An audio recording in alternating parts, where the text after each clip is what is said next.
The older you get, the more rejection will occur in your life. And the more rejection you face, the harder it is to still believe in yourself. And I feel like this is something we don't talk about enough.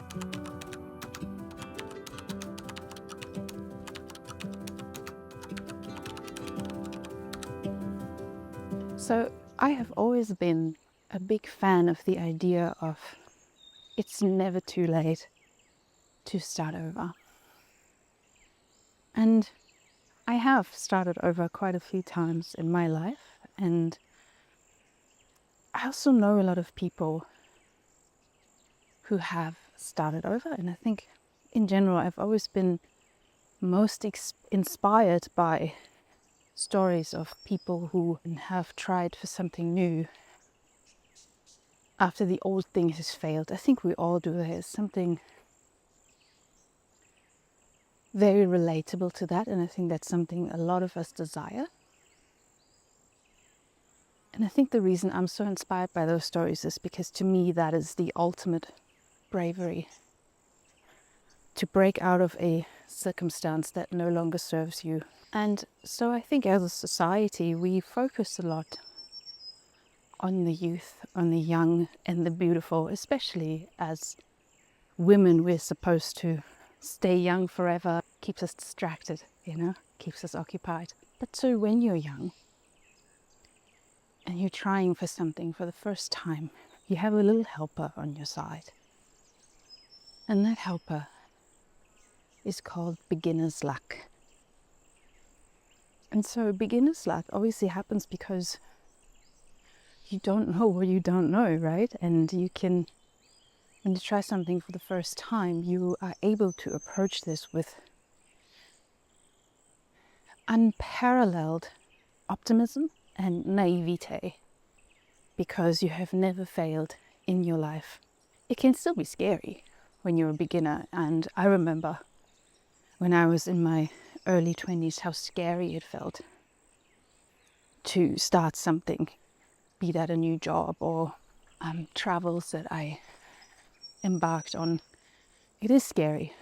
Imagine standing on the banks of a crocodile-infested river that you have to cross for the first time, and you don't know where the crocodiles are, how many, how fast are they, how far away is the shore, how deep is the water. You don't know anything.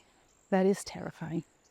The only thing that is potentially more terrifying than not knowing is knowing. Because once you know where they are, you'd be terrified standing on that riverbank, knowing exactly where the crocodiles are or how many or just how dangerous it's going to be. It would be paralyzing. But second of all, there's also the very uncomfortable truth of a mathematical certainty that the more you cross that river, the more likely it is that you're going to get eaten. And so I'm not saying that as you get older, you will never experience beginner's luck ever again. I tried baking sourdough for the first time a few years ago, and I had heard all those stories of what can go wrong. I had the perfect starter right from the beginning, and I was baking sourdough before you know it, and I was riding that wave of beginner's luck.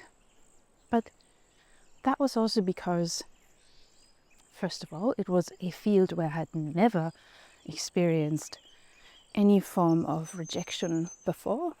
Never tried baking in my life, and also the stakes were obviously very low. I'd still be able to pay my bills if the sourdough loaf burnt in the oven. But yeah, the older you get, I'm 38 now by the way, the older you get, the more rejection will occur in your life.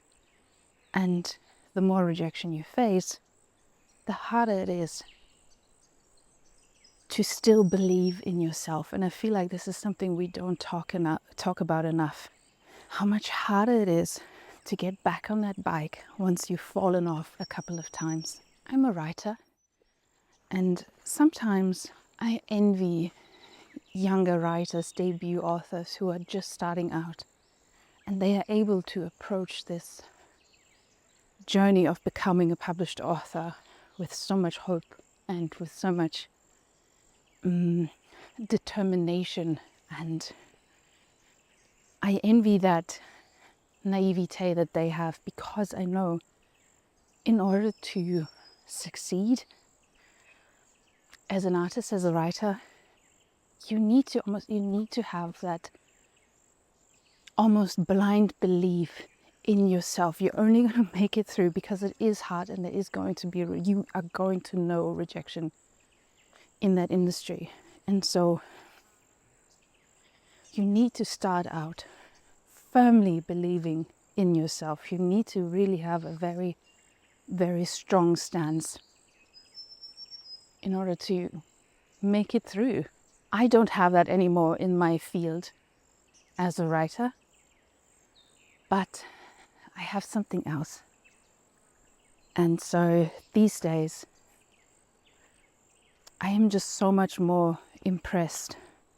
I'm not that impressed by a young 25-year-old author who gets a 6-figure deal for her first fantasy trilogy. That's great. But what I'm impressed by is Bonnie Garmus, whose first novel was rejected 98 times. And now her second novel made her a global phenomenon in her 60s. That to me is impressive. Because that is so much harder to pull off, because not only are you fighting your way through the query trenches in the publishing industry, but you're also fighting your own rejection demons, you know? And so I think this is what we need to remember. Yes, it is harder to start over, but I think the outcome, and I think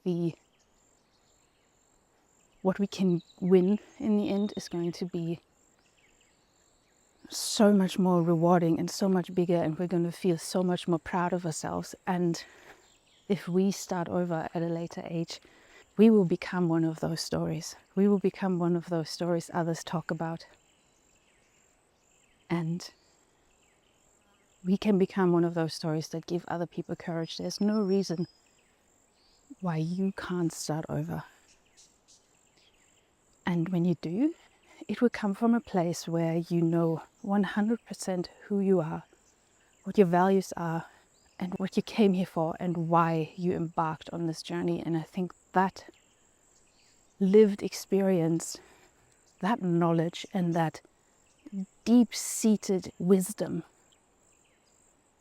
is what we need in the world.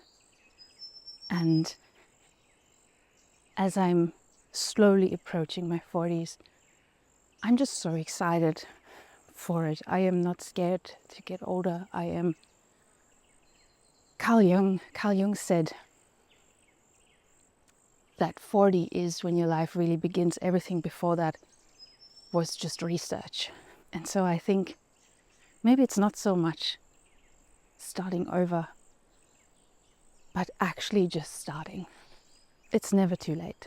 And that wealth of knowledge that we have accumulated through our failures, we would have never gotten without our failures. And that wealth of knowledge is ultimately going to help us navigate that crocodile-infested river so much better. It maybe, just maybe, will help a few others so they can also make it over to the other side. See you back in tomorrow. I think I've actually come to a rather surprising conclusion of the whole thing.